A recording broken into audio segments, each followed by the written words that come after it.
Boris Johnson said a few things that caught the ears in Brussels today. He said that he thought no deal was a good outcome from these talks if it happened to end that way. He also said that if there was no deal agreed by around the 15th of October, he might well just walk away. But as you say, the thing that really focused people's minds today was that Financial Times leak, which suggested that the government was ready to rewrite the divorce agreement, which it only signed last year.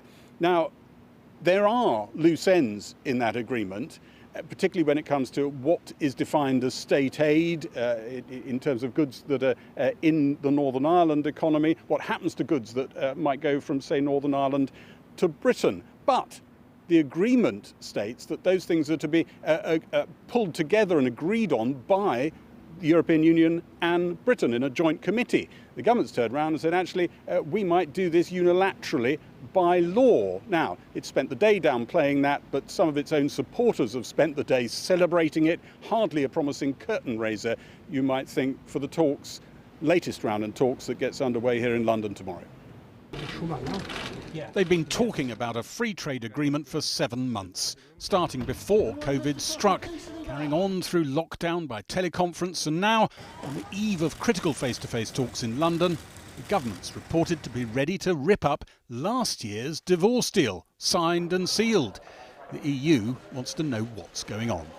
These are legal obligations under international law. This is a matter of trust, and Michel Barnier will raise this issue and the statements that have been made with David Frost this week in London. We have a fantastic Brexit deal. This excellent deal. It is a great deal for our whole country. For months, Boris Johnson sold his divorce deal, agreed last autumn, as a triumph. His election mantra, it was oven ready, not work in progress. Overnight, his plans to take a different approach were leaked in the Financial Times. The government would not wait for agreement with the EU on what goods going to Northern Ireland from Britain should attract tariffs and what counted as government state aid for business. It would write its own rules. That agreement itself recognised that there were a few loose ends. It established a joint committee process to try to work through those. And if there remain a few issues at the end of that process, obviously we need to legislate to provide people with the legal certainty and clarity they need. I think it's a direct contradiction to what we agreed in the withdrawal agreement and in the Northern Ireland Protocol, where clearly there is a level of discretion to decide on these matters, but it is delegated to the joint committee of the two sides agreeing. So it cannot be unilateral. It cannot be unilateral on the EU side, and it cannot be unilateral on the British side. Last autumn, when the deal was struck after breakthrough talks with the then Irish Prime Minister, many Brexit-supporting Tory MPs said it was too much like Theresa May's one and left them queasy. Some people look at this and think the government was actually trying to blow up the negotiations. Some people say they were actually just trying to cheer up people like you on the back benches who hated the original divorce agreement. Which is it, do you think? I've no idea, to be honest with you. Could be one or other. Well, it could be both, really, in a sense. It could be everything. You can't be sure what this government is actually up to at this moment. Well, I would be worried if I did, because that means the European Union would understand it too. I think that the problem is that a lot of us voted for it, knowing that there were deficiencies in the agreement. But it's in international law now. It certainly is. It's in British law. It's in international law and in British law. But the fact is that Parliament does have the right to make changes to what was agreed at a domestic level. But you pay a price internationally for that. If people think you signed up to one thing and then you work out on the way home that you didn't really mean to. Well, again, I don't think that that's necessarily right. We have a deal. It's ready to go. You saw how easy it is. We put it in, slam it in the oven. The reaction from the EU was restrained, fed in some cases by a suspicion that Boris Johnson wouldn't risk tearing up an international agreement and was playing to his domestic audience. Well, there's certainly a lot of theatre. What Prime Minister Johnson's real position is, he alone, I suspect, knows. I think people here certainly do not rule out the possibility of a dramatic shift in the position at the last minute, as there was last year. I can't see any possible rationale for adopting the stance that he is now adopting and then caving in. It's far easier simply to cave in. And he's not doing that. These talks come to London tomorrow. Boris Johnson billed this round of negotiations as the last chance, saying there are now just over 5 weeks to avoid no deal. Gary Gibbon reporting. Well, earlier I spoke to the Belgian MEP Philippe Lambert, who sits on the European Parliament's Brexit steering group, and I began by asking him if the EU's chief negotiator, Michel Barnier, should trust the words of the British delegation. Well, I think that the first thing that Michel Barnier should do tomorrow morning when he meets the British delegation is to ask for a formal commitment of the British government to fully abide by the withdrawal agreement. If that commitment is clearly made by the British negotiator, there's no reason the negotiations should not move forward. Conversely, if such a commitment cannot be given, then I see no point in pursuing conversations with a government that considers reneging on past agreements a viable option. Can you really negotiate with a rogue state? That's my question. And we have enough rogue states on the planet. But are you calling Britain a rogue state?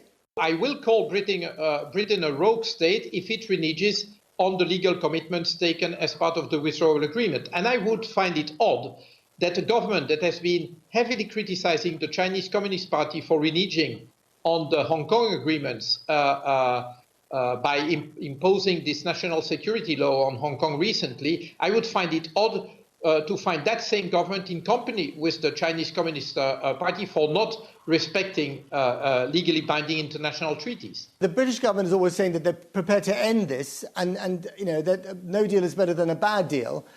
What about the European Union? If you're not happy with what the British government is doing, if you don't trust them anymore, why doesn't the European Union issue the same threat? Well, we should not issue threats because this is not our way of doing business.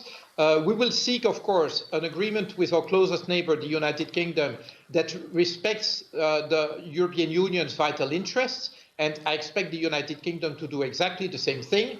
But then again, indeed, we need trust. And if we cannot be reassured that the British government will abide by its signature, then, well, there's no point in pursuing negotiations. And I would deplore that because I know that many British citizens want to have a good relationship with the European Union, and so do we, but not at the cost of sacrificing vital interests of the European Union. But the whole point of Brexit was, you know, whether you like it or not, to take back control, as they put it, to restore the sovereignty of this country. And if you cannot, you know, throw state money at private enterprises that you want to save, which is the whole point of the so-called levelling up agenda, then what's the point? Make no mistake about this. The ultimate free trade agreement that was ever written on this planet is the EU single market. There's no free trade agreement going further in terms of market integration. The United Kingdom has decided to leave it, accordingly to regain full control. But actually, I think that the British government will discover sooner or later that actually in this globalized world, sovereignty is always limited by the sovereignty of others. And the days of the British Empire are long gone. And I really wonder, how can anyone believe that basically the United Kingdom overnight would become again a major global superpower? These days won't come back. Philippe Lambert, thank you very much indeed for talking to us. My pleasure. Well, we also asked to speak to the government about where the Brexit talks are heading, but no one would come on the programme. I'm joined now by the Conservative MP, Andrew Bridgen, who's been an outspoken Eurosceptic. Thanks for coming back on the programme, Andrew Bridgen. Philippe Lambert thinks that we're turning into a rogue state. What's your response? Well, it's clear the pressure's coming on the European Union. We're actually finally getting to the compression point of the negotiations. I've always been of the belief that if a deal's to be done, it would only be done at the 11th hour. And that 11th hour is now approaching.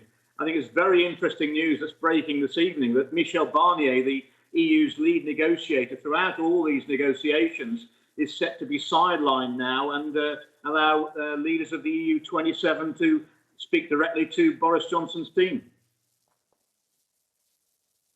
Right, but do you think that the government, this government, should carry through with what was leaked in the Financial Times this morning and actually, unilaterally take action to trample on what was agreed in the withdrawal agreement? And according to that agreement, if there are any changes to it, it has to be done by committee with the EU. Well, I think the article in the FT has actually put more pressure on the European Union, and the Financial Times isn't known for its Euroscepticism, so that's reassuring. The government have been very clear that the legislation that they've planned will be very much to tie up loose ends that the Joint Committee have not agreed, and ensure that the most important market for the UK, which is the UK internal market, works in the event of no deal, and doesn't breach any of the commitments the government's made with regard to the withdrawal agreement, or equally importantly, the Good Friday Agreement. Right, but we signed an international treaty embedded in law, and we're now prepared to trample all over it. What is our signature worth in the future? That's not correct, Matt. The Number 10 have been very clear that we're abiding by our commitments, but if loose ends have not been negotiated with the Joint Committee, we can't leave them hanging. And the Prime Minister may well ramp up the pressure by saying we're going to be walking away in October, not paying several £billion of continued membership fees when there's no prospect of getting a deal. But I'm still quietly confident that we are going to get a deal. It was only ever going to be when we threatened to leave the table. It will probably be while we're in the elevator threatening to leave the building. Two brief ones, Andrew Bridgen, if I may. If there are so many problems with the Northern Ireland Protocol, why did the government sign up to it in the first place? Why did people like you sign up to it in Parliament? That was a deal to get the mandate that we were given many years ago now in 2016 to leave the European Union. And as we've seen tonight by some of your interviewees, that they still don't accept the decision, the democratic decision of the majority of the British people to take back control of our money, our laws, our borders, and to become a sovereign, independent nation. And the problem with these negotiations, Matt, is that the EU are never treated us as a sovereign, independent nation. Right. And briefly, very finally, if the EU now threatened to walk away from it the way that we've done, you'd be happy with that, presumably? They won't. They need a deal. They've got far more to lose from not having a deal than we have, because they sell us so much more. And there's going to come huge pressure from the independent members of the EU 27 saying we've got to have a deal. That's why Michel Barnier is going to be sidelined.